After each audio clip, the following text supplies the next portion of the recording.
Mon rôle à moi, beaucoup dans le fil de l'intervention de Maryse Lépée, ce sera d'essayer d'être l'écoute, l'oreille, la voix figurée de la société française, qui n'est pas fondamentalement croyante, mais qui partage ou met beaucoup d'espoir dans la capacité de vaincre la pauvreté.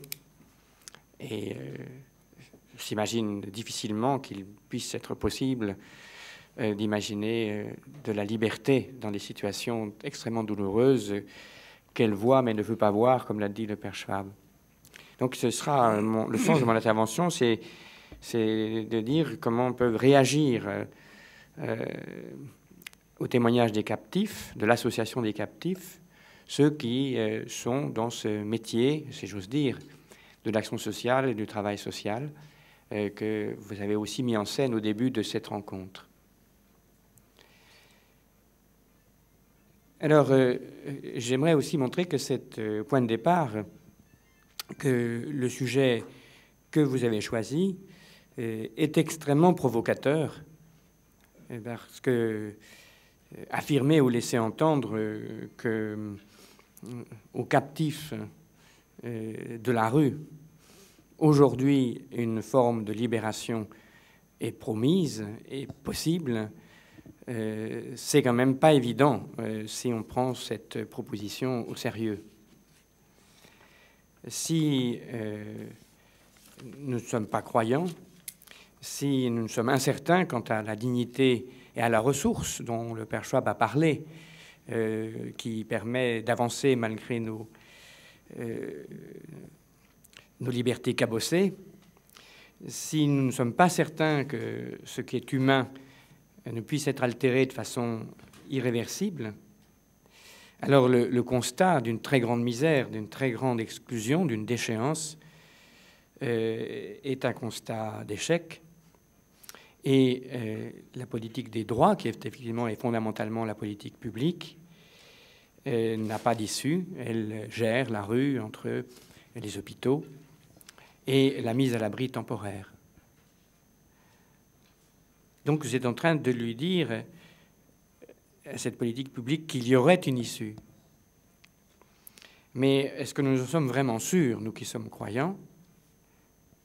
Quelle liberté peut-on vraiment espérer lorsque les bases matérielles de l'existence font défaut, mais même aussi la capacité personnelle d'user des droits théoriques et des bases matérielles qui sont en principe à disposition, lorsque l'on n'est plus le sujet de soi, lorsque vous avez prononcé le mot aussi, père Schwab, on est dans des addictions terribles.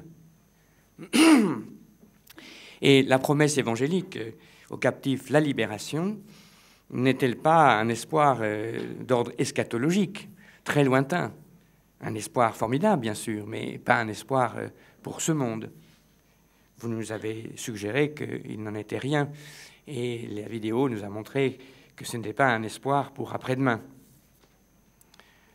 Mais quand même, si c'est vraiment ce dont nous sommes convaincus comme croyants aux captifs, la libération, que cette liberté est accessible même à ceux qui sont dans les geôles de la rue, alors il y a un autre problème sérieux, c'est de savoir comment communiquer cette expérience. Tout ce travail de l'intelligence, comment transférer et redire dans l'espace public où se déroule aujourd'hui un grand débat sur le travail social, comme ça nous a été rappelé, comment faire partager cette expérience, parce que nous ne pouvons pas la garder pour nous. Nous sommes tenus, comme dit l'épître de Saint-Pierre, de rendre compte, lorsqu'on nous le demande, de pas notre expérience, mais il dit notre espérance. C'est une expérience pleine d'espérance. Donc cette question provocante que vous soulevez n'intéresse pas que les croyants. Et au moment où je vais déposer à Madame Ségolène Neuville le rapport annuel de mon observatoire sur la situation de la pauvreté et de l'exclusion, elle prend d'autant plus de sens puisque, je dirais quelques mots, le constat d'aujourd'hui, c'est plutôt que la profondeur de la pauvreté et de la captivité dans la pauvreté, ce qu'on appelle l'irréversibilité, s'accentue depuis quelques années.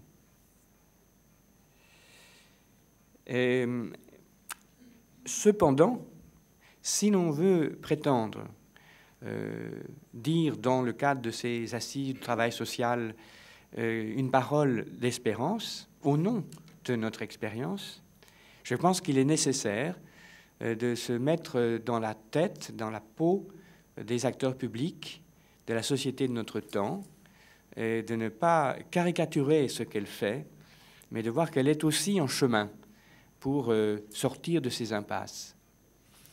Et donc le sens de mon exposé, ce sera quand même très largement de faire partager ce que, comme président de l'Observatoire de la pauvreté et de l'exclusion sociale, je comprends de cette tentative, non pas seulement de lutter contre la pauvreté et l'exclusion, et la grande exclusion, mais aussi d'avoir une intelligence de ces situations, de ne pas être prisonnier, lorsqu'on est acteur de ces combats, de conception ou de slogans.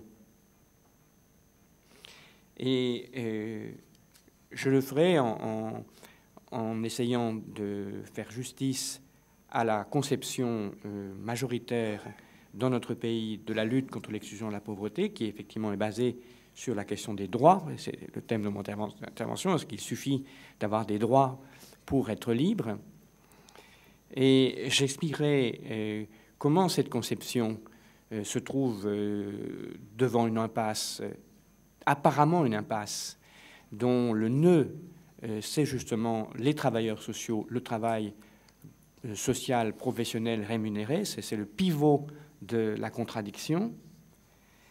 Et je dirais quelles sont les issues qui sont à l'étude et par rapport auxquelles l'expérience de Haut Captif prend tout son sens. Mais avant cela, il me semble tout à fait utile de rappeler dans quel cadre de pensée générale les stratégies, les conceptions modernes en France et en Europe de lutte contre la pauvreté et l'exclusion, et la grande exclusion, se développent aujourd'hui. Il y a un cadre de pensée, et il me semble qu'il est particulièrement bien adapté à notre débat, puisqu'il prend parti sur la question de la liberté. Je pense particulièrement à l'influence que le philosophe, juriste, économiste Amartya Sen joue depuis quelques décennies en Europe, en France, dans le monde, sur ces questions d'inclusion sociale, de développement, puisque ce n'est pas seulement la question de la lutte contre la pauvreté, c'est plus généralement le développement de l'ensemble de la société qui est saisi par le mouvement de pensée qu'il a engendré. Que dit cette vision?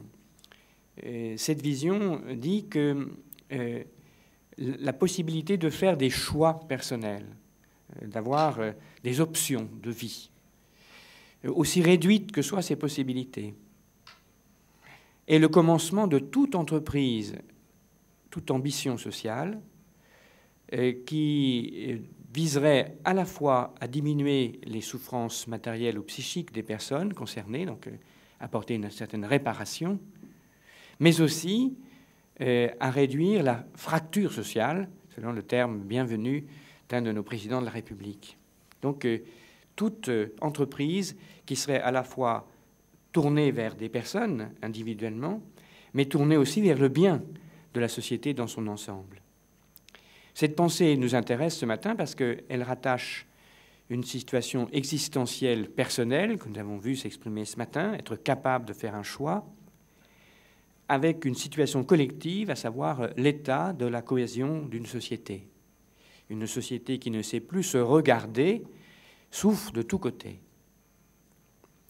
Donc nous pouvons avoir à l'arrière-plan de notre échange, dans ces 2 jours, même une vision moderne qui n'est pas spécifiquement chrétienne, dans laquelle les chrétiens peuvent se reconnaître, qui relie les degrés personnels de choix et de liberté, donc votre thème, et le développement de la société tout entière.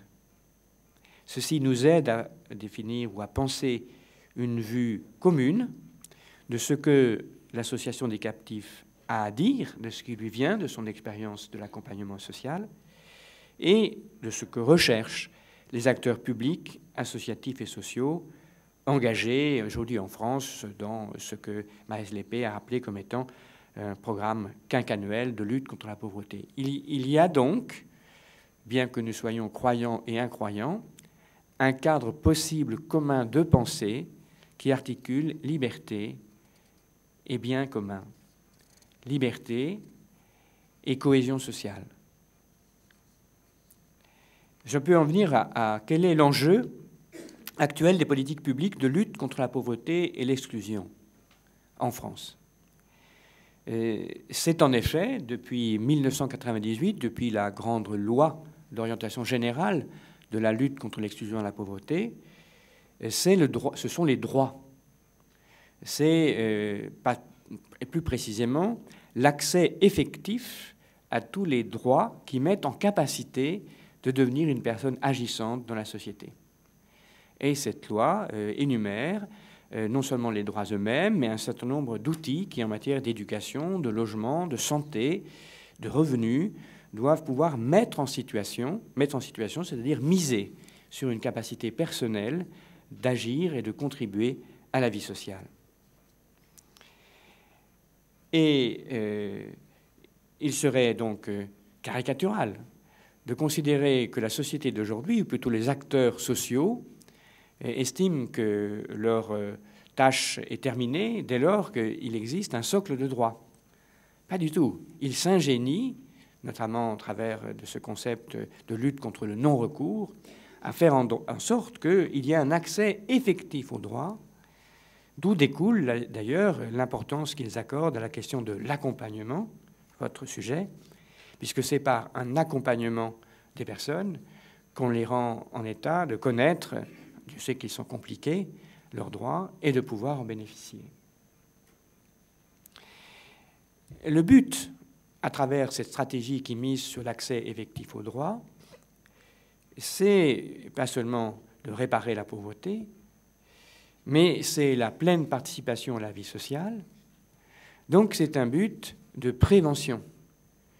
Par l'accès aux droits, l'accès effectif, on devient un citoyen, et même si l'on n'est pas très riche, on n'est pas pauvre, on participe à la vie sociale. Il s'agit de prévenir.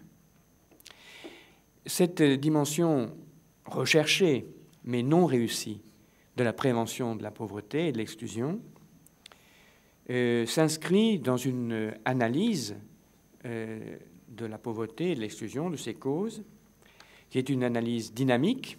Vous-même, vous parlez aussi de dynamisation, en ce sens qu'elle est très marquée par la notion de trajectoire. Le monde scientifique de la recherche en matière de pauvreté et d'exclusion parle de trajectoire de disqualification.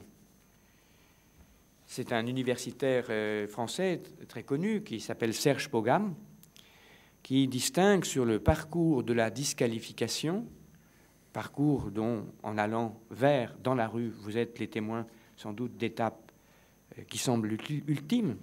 Il distingue 3 étapes: la précarité, la dépendance, enfin la rupture.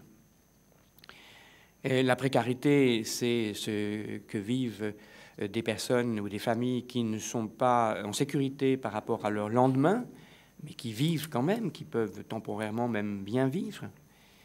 La dépendance, c'est une situation qui est plus durable, dans laquelle on ne peut pas vivre sans être dépendant de subsides sociaux. On a besoin de ces subsides pour pouvoir survivre. Quant à la rupture, c'est un décrochage dans lequel il est parfois même plus possible de demander ou de connaître l'accès à ces services sociaux, à ces minima, et où par conséquent, il ne peut plus parler de vie. On est dans des situations de survie que vous connaissez bien. Et donc, comme on ne tombe pas d'un seul coup dans ces ruptures, sauf accident, sauf jeune, comme j'en ai rencontré dans le métro, et il avait claqué la porte de sa famille, et crac, il était passé directement dans la rue, avec son chien. Mais en général, on aboutit là par des parcours qui sont parfois complexes et souvent internationaux. Donc, la perspective de la lutte contre la pauvreté et l'exclusion va chercher à éviter à tout prix ces situations de rupture, car ces situations de rupture elles-mêmes, on est désarmé. Donc, l'enjeu des politiques publiques va être d'essayer de tout faire pour que de la précarité on ne tombe pas dans la dépendance, et que de la dépendance on ne tombe pas dans la rupture, et que si possible, de la dépendance, on revienne, sinon vers une pleine participation, au moins une participation précaire.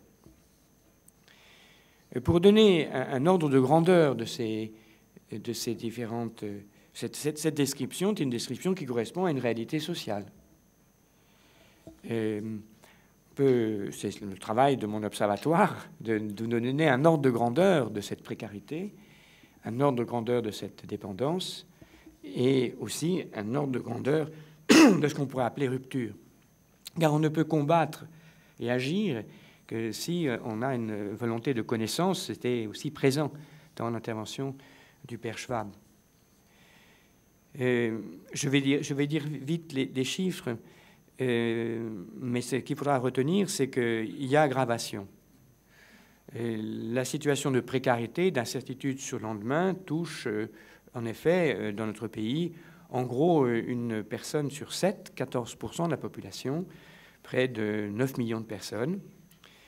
C'est un niveau de revenu, ce qu'on appelle le niveau de vie par unité de consommation, inférieur au SMIC, de l'ordre de 980 € par mois, 60% du revenu médian. Autour de ce revenu, les flux d'entrée et de sortie sont importants. C'est justement là la précarité. Il y a une proportion de l'ordre du tiers qui rentre et qui sort de ce seuil. Donc il y a des mouvements très importants. On n'est pas ancré dans la précarité. Donc, puisqu'on n'est pas ancré, ça vaut la peine de mettre en place des moyens pour sortir, pour éviter et réduire cette précarité. Là où la précarité devient très collante, très incrustée, c'est lorsque les ressources baissent en dessous du seuil de 50%, bien sûr 40% du revenu médian. Et c'est environ la moitié de ces 8 millions qui est en dessous du seuil de 50%, et encore la moitié de cette moitié qui est en dessous du seuil de 40%. Ce sont, entre guillemets, ces publics de 4 millions, 2 millions de personnes que rencontrent les associations comme le Secours catholique, comme le Secours populaire, comme les Restaurants du Cœur. J'ai plus que 10 minutes, hein, c'est ça. Maximum. D'accord. Ah oui, mais j'ai pas ma demi-heure, là. Vous m'avez squeezé, là. Bon, d'accord. Alors, je vais accélérer. Donc, je ne détaille pas. Là, c'est la situation. C'est d'une part que le côté durable, permanent de la dépendance tend à s'accélérer. L'accroissement de la dépendance résume presque à lui tout seul l'accroissement de la précarité. L'augmentation des chiffres sous 60%, c'est essentiellement une augmentation des chiffres sous 50%, ceci depuis 5 ans. Et cet durcissement est vrai aussi pour la très grande pauvreté, celle qui est repérée très mal d'ailleurs par les enquêtes de l'INSEE et par l'hébergement d'urgence. Les personnes sans domicile, c'est 100 000 en France en 2012. Parmi elles, celles qui sont véritablement sans abri, qui sont sans toit, à la rue, c'est 80 000. La moitié d'étrangers, 40% de femmes. Et les augmentations sur 10 ans de ces chiffres, c'est aussi 40%. Donc on a quelque chose qui s'accroît et qui donc donne un sentiment d'échec de la politique de prévention. Cela s'accroît, mais en même temps, on ne peut pas parler que d'échec, puisque là, il y a quand même une très grande disproportion entre les 80 000 à la rue ou 100 000 sans-abri, enfin sans domicile, et puis les 4 millions que j'appelle dépendants. Grosso modo, le système de protection sociale français, donc les droits des droits sociaux en particulier, et le système d'accompagnement dont il est assorti, parviennent à limiter à quelque chose qui, au moins sur la base des chiffres, est marginal, la grande rupture, la grande misère qui est au cœur de votre action. Donc on ne peut pas dire que c'est la catastrophe générale de notre système. Au contraire, si je compare à d'autres pays en Europe qui ne disposent pas d'une armature de droit et de travail social aussi sophistiquée, la rupture devient un phénomène massif. Nous en sommes les témoins quand nous accueillons plus ou moins les Roms chez nous. Donc c'est cette question de la dégradation de la situation, de l'impossibilité de notre système de faire remonter suffisamment vers le haut dans cette trajectoire qui interpelle très profondément le travail social, puisque l'acquisition effective des droits est fondée sur un accompagnement, sur la rencontre avec des référents, et qui ont une philosophie extrêmement noble, que je voudrais rappeler, une philosophie à la française, pas la philosophie britannique, la philosophie des droits et des devoirs, qui ne désespère jamais d'avoir en face d'elle, la personne aidée, une personne potentiellement citoyenne. On est héritier d'une conception républicaine de la vie sociale qui fait obligation, c'est une dette sacrée à la nation, de rendre de nouveaux citoyens tous ceux qui vivent sur son sol. Et donc le RSA, qui peine à vivre et à survivre, c'est la traduction maladroite d'une conception très forte de l'engagement de la société auprès des personnes dépendantes, qui noue avec elle un contrat par lequel elle n'est pas tenue à une obligation de résultat, c'est-à-dire qu'elle n'a pas son RSA socle ou minimal ou d'activité si elle obtient des résultats, mais simplement si elle coopère à la mesure de ses moyens, coopérer à la mesure de ses moyens, au succès du processus d'insertion sociale ou professionnelle qui lui est proposé. Insertion sociale et professionnelle, parcours d'insertion professionnelle ou sociale, vous parlez de parcours de vie, et vous ajoutez quelque chose évidemment qui n'existe pas pour l'instant dans la panoplie de l'action sociale. Mais quand même, il y a quelque chose de noble dans cette posture du travail social qui est d'engager en face de la personne qu'elle accompagne, en principe un dialogue en vérité. Tu fais ce que tu peux, pas plus que ce que tu peux faire, pour faire en sorte que le parcours que nous mettons en place avec toi puisse aboutir. Mais cette posture noble est en grande difficulté pour de nombreuses raisons, et la principale étant qu'il n'y a pas les emplois qui correspondraient à l'issue normale de ces parcours d'insertion professionnelle. Il n'y a pas non plus toutes les positions sociales qui permettraient de donner une issue à des parcours d'insertion sociale. Et donc, les travailleurs sociaux se trouvent dans une tâche presque impossible d'avoir à accomplir une feuille de route dont la personne qu'ils accompagnent savent qu'elle est sans issue. Et pas toujours.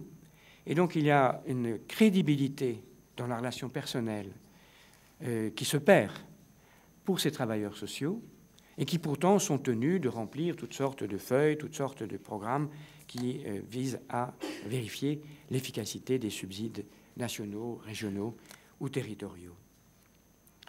Sans parler de l'humiliation réciproque qui se joue dans cette relation lorsque l'un sait que l'autre sait que ce parcours n'aboutira pas, et lorsque l'autre sait que malgré ce qu'on lui dit, il est néanmoins dans une situation d'assistance donc qui est dévalorisante et stigmatisante. Le non-recours au RSA activité de la part de 2/3 des personnes qui pourraient y avoir droit est évidemment lié à ce sentiment de stigmatisation, au fond de dévalorisation dans laquelle la question de la liberté, c'est justement d'essayer d'y échapper. D'où, et je vais quand même m'acheminer vers la fin, en espérant que j'ai encore 2-3 minutes, quoi. D'où différents enjeux dans la réflexion sur ce travail social qui est mis au rouet par les situations actuelles, malgré sa noblesse, et des questions qui visent à redonner un sens. Maryse Lepay disait nous devons nous poser la question, nous, associations aux captifs, de quel est le sens possible de ce travail d'accompagnement social dont nous sommes partie prenante à notre façon. Et les pistes qui sont en discussion, méritent notre attention, suggèrent que le travailleur social ne doit plus être seul. On évoquait de la solitude du travailleur social, et on parle de différentes formes de socialisation du travail social, ce qui est évidemment extrêmement barbare comme suggestion, mais il y a 3 pistes qui sont évoquées dans les milieux du travail social. Les milieux où notre colloque, je pense, souhaite avoir une certaine audience. La première piste, c'est que le travail social doit être capable de susciter un milieu socialisant, que tout n'est pas terminé dans le dialogue ou l'accompagnement social lui-même, mais il faut s'assurer que les personnes accompagnées trouvent dans leur entourage des supports affectifs et moraux, supports qui doivent pouvoir être reliés au travail social. Il y a trop peu d'assistants sociaux ou d'assistantes sociales qui sont en contact avec les associations auxquelles elles délèguent pourtant une partie de leurs tâches, et réciproquement. Trop peu d'associations qui pensent à revenir vers le travailleur social ou l'assistant social pour pouvoir, avec elles, construire une relation triangulaire. Socialisation, ça peut vouloir aussi dire participation des personnes aidées au pilotage collectif des actions d'insertion. Et j'ai entendu que vous vous interrogiez sur cette participation des usagers. Je me suis demandé si c'était bien la même chose qu'on parlait. Mais il semble que ce soit une voie prometteuse. À défaut de proposer un parcours professionnel ou un parcours d'insertion sociale, au minimum peut-on reconnaître la capacité d'agir et d'exprimer une liberté dans l'acte même de l'insertion par les personnes aidées. Socialisation aussi, ça peut vouloir dire que l'autonomie, et je retrouve la question que vous posez, n'est pas nécessairement la condition d'une dignité retrouvée, autonomie au sens où on se la figure généralement dans le travail social. Peut-on faire société avec des personnes qui semblent en apparence ne plus être en mesure de contribuer au développement de la société? Il semble, en vous écoutant, que oui. Cela induit une redéfinition du contrat de citoyenneté que j'évoquais tout à l'heure. Les captifs peuvent-ils aider à une redéfinition du contrat de citoyenneté dans laquelle l'autonomie ne soit plus l'horizon indispensable, mais où il y aurait une autre manière de décrire la liberté qui se joue dans la relation avec les personnes accompagnées, manière qui inévitablement fait appel à la liberté, à la capacité de recevoir de celui qui accompagne. Et je vais conclure maintenant pour dire que il me semble que vous n'avez pas évoqué jusqu'à maintenant une caractéristique du travail des captifs qui, moi, m'a beaucoup frappé, c'est que c'est un travail qui, dans l'accompagnement, associe des professionnels de l'action sociale, des gens formés, et des bénévoles, des gens pas formés. Il y a donc une forme de triangulation dans le mode d'action des captifs, les personnes rencontrées, que l'on titille, et je crois que c'est une très bonne expression pour qu'elles deviennent capables de recevoir et que se déclenche un processus, des bénévoles qui ne sont pas des professionnels et qui, par leur seule présence, modifient la qualité de la relation et peut-être rendent davantage acceptable la proposition des travailleurs sociaux. Il me semble que cette figure triangulaire, je n'ose pas dire trinitaire, a quelque chose à dire de plus large pour le thème de la lutte contre la dépendance, donc le thème général de la lutte contre la pauvreté, car il me semble que cette lutte ne peut plus mettre seulement aux prises des personnes dépendantes et des professionnels de l'action sociale, mais qu'elle demande une implication d'un tiers non professionnel. Je ne parle pas, alors cette fois-ci, de bénévoles, mais de gens qui sont dans des métiers, dans le monde du travail, dans le monde de la propriété ou de la location immobilière, dans le monde du notariat, dans le monde de la santé, des professionnels, mais qui en matière d'action sociale sont des bénévoles. Et je pense que cette triangulation offre un avenir pour déjouer et ne pas se désespérer devant le côté répétitif de la dépendance et de la rupture. Je vous remercie.